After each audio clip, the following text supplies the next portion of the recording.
ഈ അദ്ധ്യായത്തിൽ ശലോമോൻ രാജാവ് ദാവീദ് രാജാവിൻ്റെ കൽപ്പനപ്രകാരം ബുദ്ധിപൂർവം ചിലത് പ്രവർത്തിച്ചതിൻ്റെ ഭാഗങ്ങളാണ് ഉള്ളത്.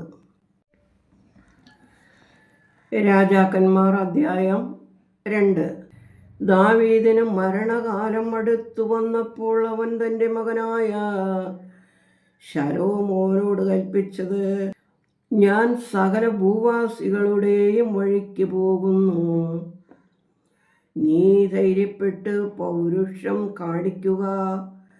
നീ എന്തു ചെയ്താലും എവിടേക്ക് തിരിഞ്ഞാലും സകലത്തിലും നീ കൃതാർത്ഥനാകേണ്ടതിനും നിന്റെ മക്കൾ പൂർണ്ണ ഹൃദയത്തോടും പൂർണ്ണ മനസ്സോടും കൂടി എൻ്റെ മുമ്പാകെ സത്യമായി നടന്നു തങ്ങളുടെ വഴി സൂക്ഷിച്ചാൽ ഇസ്രായേലിൻ്റെ സിംഹാസനത്തിൽ ഇരിപ്പാൻ ഒരു പുരുഷൻ നിനക്കില്ലാതെ പോകുകയില്ല എന്ന് കർത്താവ് എന്നോട് അരുളി ചെയ്ത വചനം ഞാൻ ഉറപ്പിക്കേണ്ടതിനുമായി മോശയുടെ ന്യായപ്രമാണത്തിൽ എഴുതിയിരിക്കുന്നത് പോലെ നിന്റെ ദൈവമായ കർത്താവിൻ്റെ വഴികളിൽ നടന്ന് അവൻ്റെ നിയമങ്ങളും കൽപ്പനകളും വിധികളും സാക്ഷ്യങ്ങളും പ്രമാണിച്ചുകൊണ്ട് അവൻ്റെ ആജ്ഞ അനുസരിച്ചു കൊള്ളണം.